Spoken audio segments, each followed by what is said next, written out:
Papaano kung ang iyong mahal sa buhay ay tuluyan ng kinain ng dagat? Madadalaw mo pa ba sila? O tuluyang malilimutan na? Alamin ang mga kaawa-awang kalagayan ng mga patay at bakit ba ito ang kanilang sinapit. Awa ang nangibabaw sa akin ng akin itong masilayan.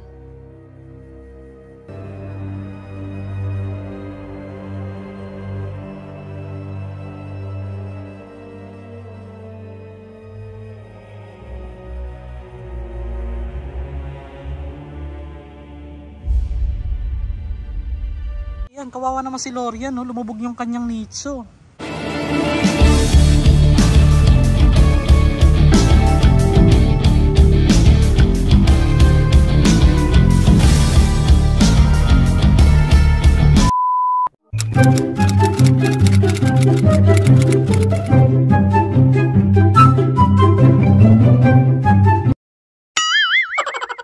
So mga master, ito binalikan na po natin ng araw yung sementeryo po na lumulubog na siya sa dagat. So pakita mo ang karagatan, ito to, yan.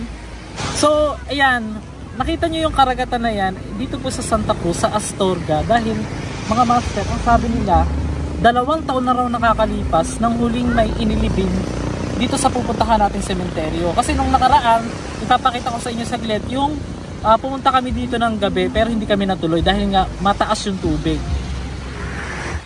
So ito na guys yung isang pinaka last part o last na pupuntahan natin.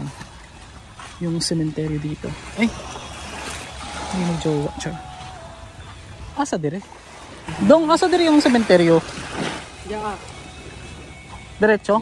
Sapa dira ko tabok diyan. Sapa-sapa? Oh. Ah, lubog siya? Dili. Okay, okay. Sige, thank you. Enjoy. Charot. So guys, ito na, malalim na yung part na to. Wala naman kami nakikitang sementeryo. Yung tinuro kasi sa amin, wala na guys. Ayan guys, oh, ito nga. Kaya lang malalim po, hindi kami makakatawid dyan sa kabila na yan. So ngayon mga master, ito na nga finally. At mapupuntahan na natin, masisilayan na natin yung nakalubog na sementeryo ng gabi na yon. Ano yan guys? Nicho ba to? Ay hindi. Barrier. So mga master, napakatagal na raw ng sementeryo na yan. Panahon pa halos daw ng Kastila. Para kasi tataas na yung tubig maya lamang, kaya hindi tayo pwede magtagal mga master eh. Yun. Yeah. Excited ito dahil gusto ko yung mga ganito guys. Yung pasok na tayo, pero kung bago ka lang, huwag mo sana kalimutan mag-like, mag-share ngayon, mag-subscribe ka para ma-update ka sa mga bagong video. Ito, exciting ito dahil ito yung sementeryo. Sige, video mo ko na papunta na tayo. Kita mo, tabing dagat lang yan guys. Oo. Ngayon, itong mismong sementeryo na ito ay para siyang nakalimutan na talaga. Pero ngayon, after 2 years na may naglibing daw dito, ay masisilayan natin na meron din pala ritong naiwan pa. Oo, meron pa ritong mga, sabi nila nadadalo pa rin daw hanggang ngayon. So, let's go. So, ito na guys. Sige. O, ayan, makikita mo guys. May buhangin. May nicho dito. Ito, tignan mo. Yan. Ito, lumubog na yung iba, oh. Actually guys, umaano yung tubig dyan eh, umaapaw mula po dyan sa dalampasigan. Umaapaw po ang tubig dyan, kaya talagang masasabi natin na bihira nang mapuntahan itong sementeryo nito. Pero mapapansin nyo may mga nagtulos pa ng kandila. Ito oh. So ayan guys oh. May mga nakakadalaw pa rin kahit papano at masyadong creepy. So ipaikot-ikot mo lang para makita nila ang sementeryo na actually guys, nagtataka din kami bakit dito inilagay sa dalampasigan ng sementeryong ito. Kita nyo dito, yan. Hindi na masyadong umaangat eh. Ayan pa yung bangka. Hindi masyadong umaangat dito yung tubig. So, yan guys. Tara, dito tayo sa kabilang side. At ito yung mas totaling abandoned na mga master. Dito po sa part na ito.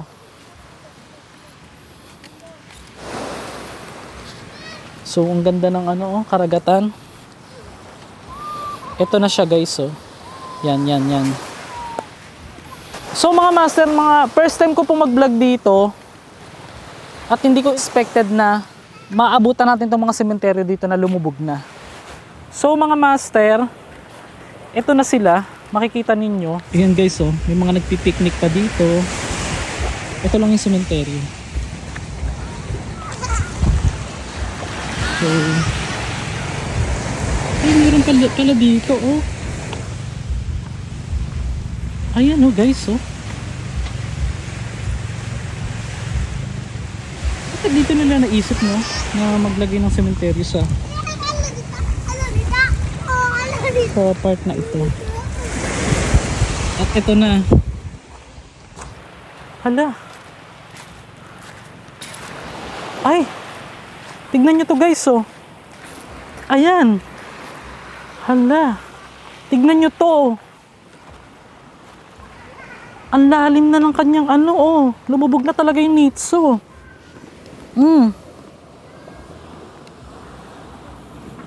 Anong pangalan niya? Lorian. Kawawa naman si Lorian, oh. Lumubog yung kanyang nitso. Ito pa.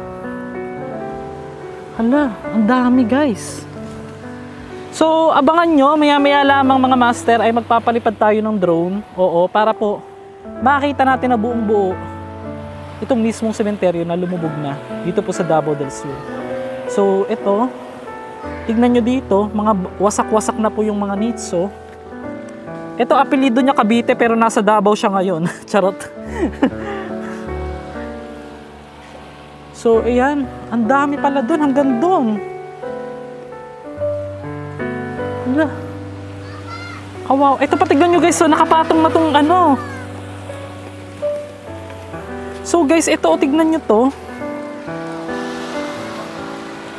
Hala. Kawawa, ano? Nasaan na kayo mga buto niyan? Piling ko tinangay na ng ano yan. Ng alon yung mga buto niyan, mga master. Malaking puno pa rito, wait lang. Yan, para di ka ano.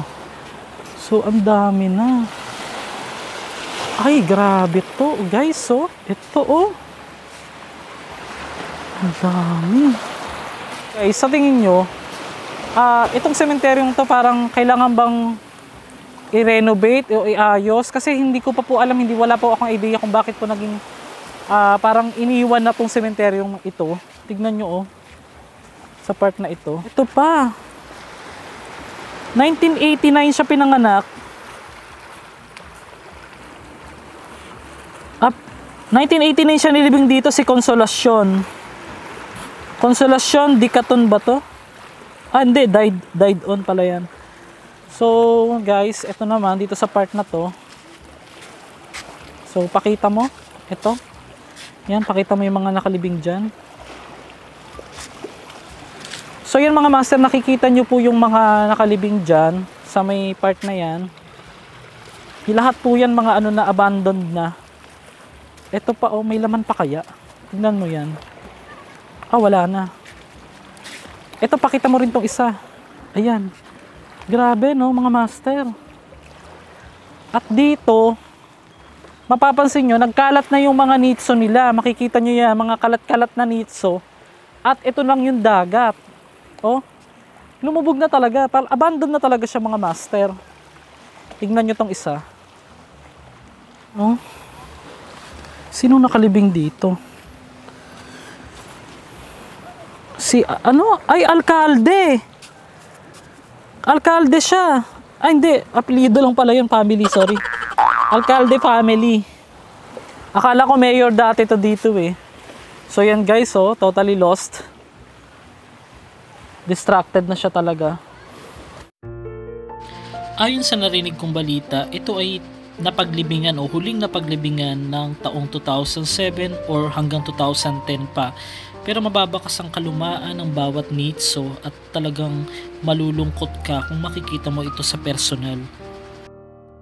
Yan guys, mapapansin nyo pa rito, yung mga nitso dito, oh, na hindi na po naka-align ng maayos, yung kanilang mga kinalalagyan.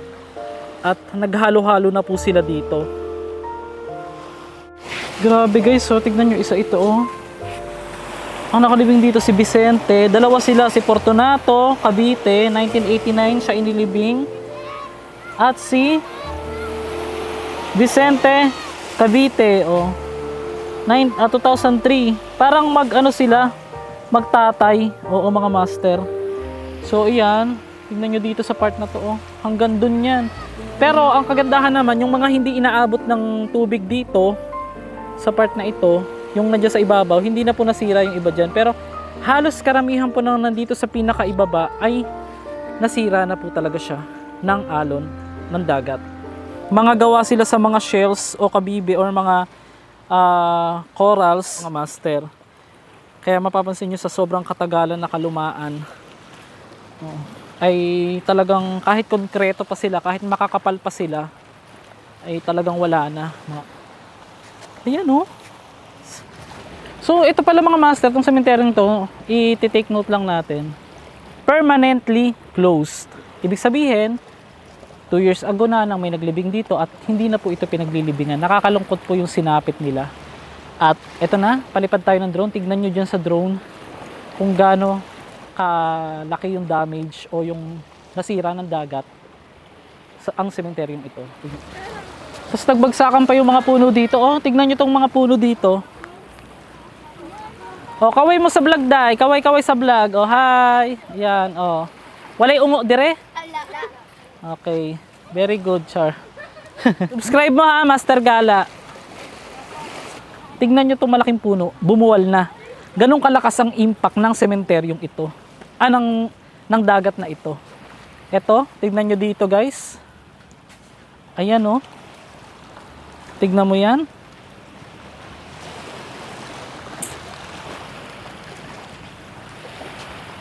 Dong, naidalan dire. Na, makadaan ka dyan para makita yung mga sementeryo. Tapos, diretso. So guys, may daan pa pala doon kasi itong harap na nakikita nyo na yan, ano lang siya, harapan lang siya. Hindi pa ito yung kabuuan talaga ng sementeryo. Pero palipad muna tayo ng drone. Ito, pakita mo oh. Nagbablog kasi kami. Pakita mo to. Ang pangalan niya ay si Benvenido Villarta.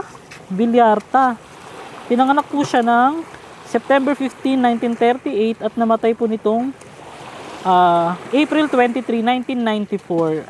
Meron pang nilibing dito noong 1994. Mga master.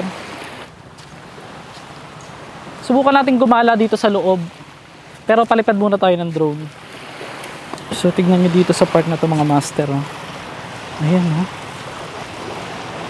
Wala na mga pangalan. Ay, may mga pangalan. Ito oh. 1972 siya inilibing. Si Angela. Shout out sa mga Angela. Oh. Mayroon ding 1974. Dalawa sila sa isang puntod. Isa ito sa pinakamalaki. Kasi mga master nung nakaraan, Angelina? Anong pangalan? Magdalena Cantilas. Oo. 1923 pinanganak, namatay nitong o inilibing din nitong 1989. Grabe. Hanggang doon pa ba? Meron pa ba doon?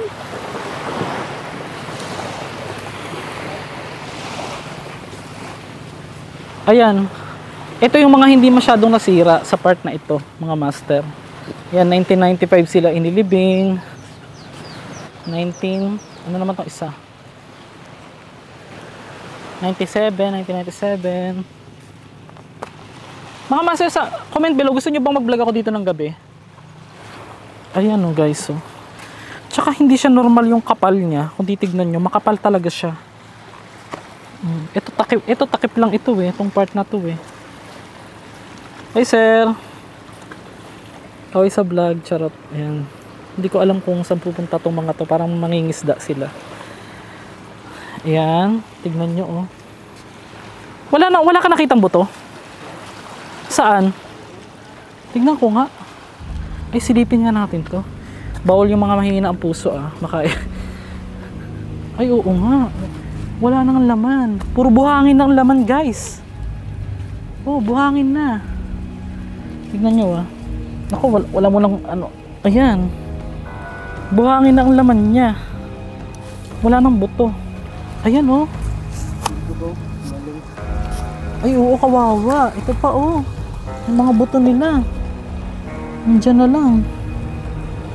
Yan oh. Kung ako tatanungin nyo, mga master, ito hindi na to napagtuunan ng pansin ng gobyerno dito. No? Grabe. Ayan yung iba naman mga master. Mga nakalubog na po totally sila sa tubig. Makikita ninyo. Kakaiba no, makakapal sila. Ang dami. Maghanap tayo ng mga pangalan, guys. Born 1949 ba? Tignan mo nga. Died 1989 siya inilibing, tapos pinanganak siya noong 1949. Anong pangalan niya? Letter J. Ano yan? Geoffren? Ano basa mo? Hindi ko siya mabasa. Ay, hanggang dun pa pala. Napakalaki pa lang nito, guys. Mga master, oh, posibleng ito, mga damit to ng patay na inaanod na. Oo. Ayan, oh. Ang dami, guys, oh. Ito pa. So, guys, dahil wala yung ano natin. Pasensya na kayo, guys. Ibang connector pala yung nadala ko. Ayan na lang po. Ito na po yung pinaka-drone. Nagpalipad na po tayo ng drone. Yan. Pasensya na mga master. Hindi ko mabasa. Pedro. Hala, kawawa naman si Pedro. Oh. 1975. Yan. Nilibing siya rito 1975.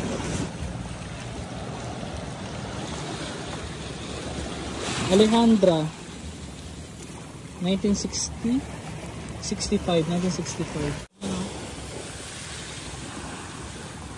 1992 siya inilibing dito.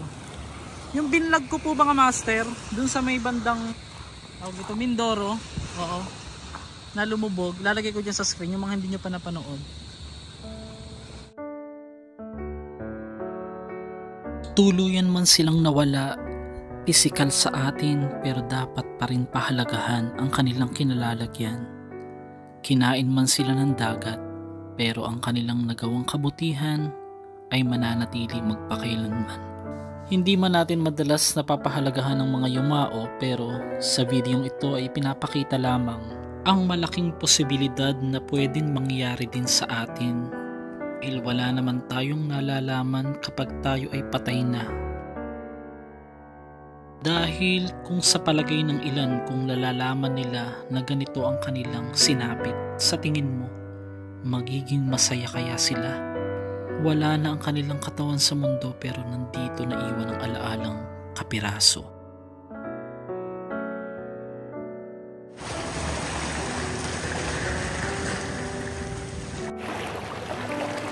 Mga master, maraming salamat po sa lahat po ng tumuto. Kaya ako naman po tinitle ito ng sementeryo, kinain siya ng dagat.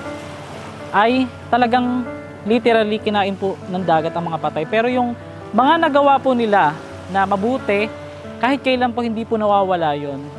Dahil yun ang hindi natin makakalimutan sa kanila. Kahit wala na sila dito spiritually sa mundo, physically man, kung saan man nakarating yung mga buto nila. Pero yung pagmamahal po nila nang nabubuhay pa sila, tsaka yung ginawa po nilang mabuti, ay hindi po namamatay yun, guys. So thank you for watching and God bless. See you soon and like and share for more. Bye! Samahan niyo ako sa susunod na video kung saan ang isang bahay ay may isang buong pamilya ang di umano pinatay.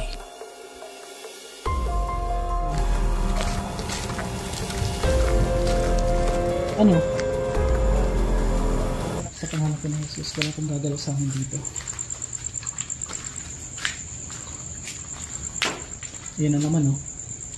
No? So, mga master, yan. Kasi na dyan nilang nakabukas yung ilaw.